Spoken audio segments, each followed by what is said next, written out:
नमस्कार मैत्रिणींनो. तर सगळेजणी कशा आहात? तर तुम्हाला हा दिवस तुमचा आनंदाचा आणि शुभ जावो. तर मी तुम्हाला उपवासासाठी लिंबाचे लोणचे कसे करायचे ते आपण पाहूया. तर इथं मी लिंब व्यवस्थित पुसून चिरून घेतलेले आहेत आणि त्याच्यामधले बी हे काढून घेतलेले आहेत. तर एवढे लिंबू हे बघा हे घेतलेले आहेत. तर आता ह्याच्यामध्ये काय करायचे, ह्याच्यामध्ये हे मीठ आणि तिखट. आता हे लाल मिरची पावडर घेतली अंबारी आणि थोडीशी आणखी चटणी पण घ्यायची ह्याच्यामध्ये. आपण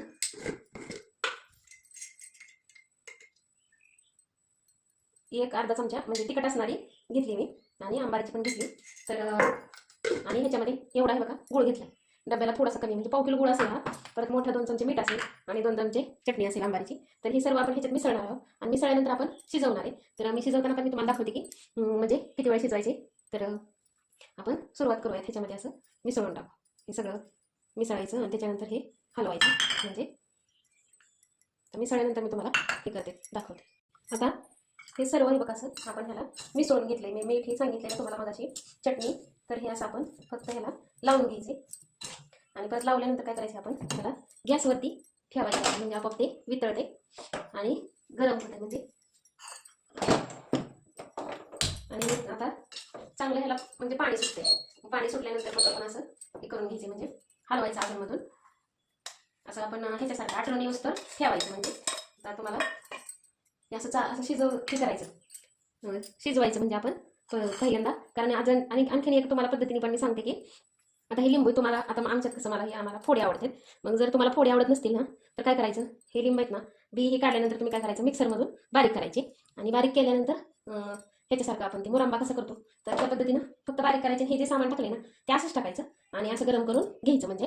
तर तरी पण व्यवस्थित होते. म्हणजे जर तुम्हाला तसं आवडत असेल तसं करायचं आणि फोडी जर आवडत असेल तर असं करायचं. तर तुम्हाला मी हे शिजून झाल्यानंतर मी दाखवते.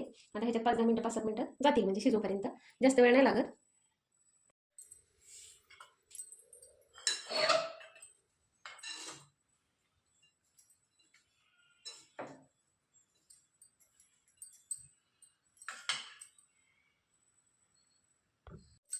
नमस्कार मैत्रिणींनो. तर आपण काल मी तुम्हाला लिंबाच्या लोणच्याचं दाखवलं होतं. तर काल शिजवल्यानंतर हे बघा हे अशा प्रकारचं लोणचं झालंय. तर इतका वास मस्त येतोय. तर तुम्ही हे बघा कलर बघू शकताय.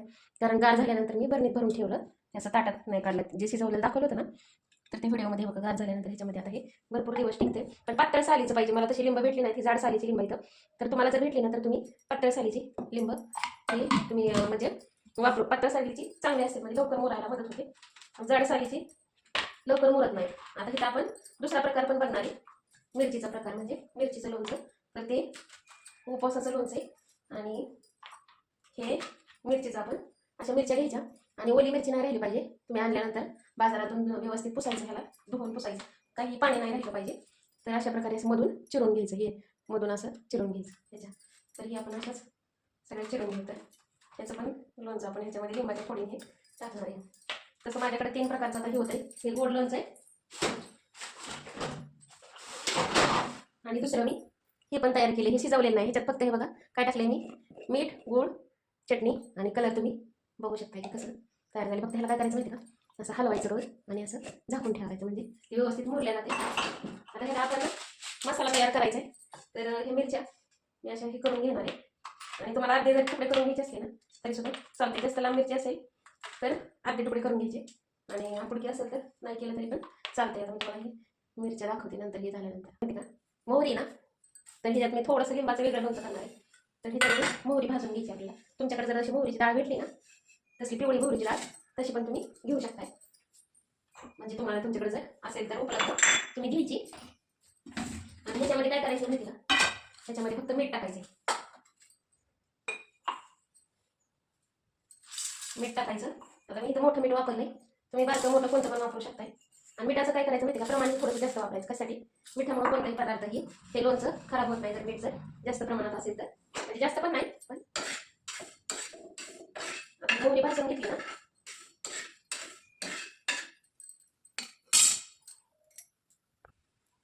हे बघा आता ही मिरचीमध्ये मी मीठ टाकलं होतं. आता ह्याच्यामध्ये अशा लिंबाची फोडी टाकायची.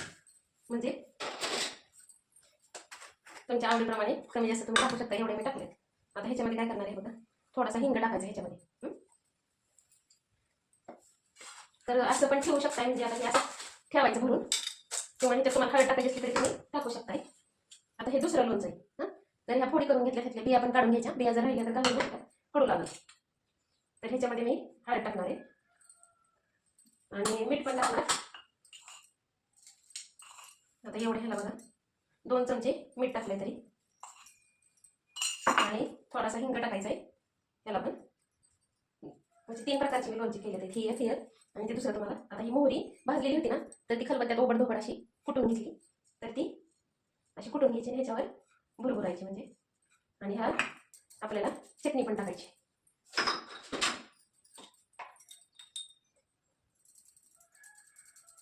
आता हे म्हणजे हे आपल्याला रोज जेवणाबरोबर तुम्ही खाऊ शकताय. म्हणजे माझे 4 प्रकारची लोणची झाली. हा एक झाले, हे न शिजवलेलं, ते मागाशी एक दाखवलेलं, हे बघा. आणि हे मागाचे हे गुळ घालून हे शिजवलेलं आहे मी. काल मी तुम्हाला दाखवलं, म्हणजे आता ते व्हिडिओ तुम्हाला हे ह्याच्यामध्ये मी कंटिन्यू व्हिडिओ करणार आहे.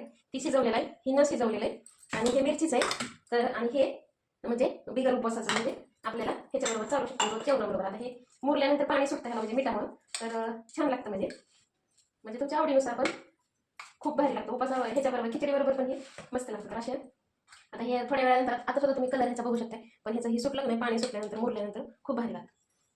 तर कसं वाटलं तुम्हाला ही सगळी 4 प्रकारची रेसिपी कशी वाटली ती सांगा. आवडली तर लाईक करा, शेअर करा, आणि चॅनलला सबस्क्राईब करा. आणि मेन म्हणजे तुम्ही खुश राहा. म्हणजे जेवढं आपल्याला आनंदी राहता येईल तेवढं आनंदी राहण्याचा प्रयत्न करायचा. तर आणि खात राहायचं, म्हणजे जे तुम्हाला आवडते ते तुम्ही असं नवीन नवीन रेसिपी करत राहायचं. तर नवीन असताल तर चॅनलला सबस्क्राईब पण करा. परत अशाच नवीन व्हिडिओ सोबत भेटू. तोपर्यंत सर्वांना बाय.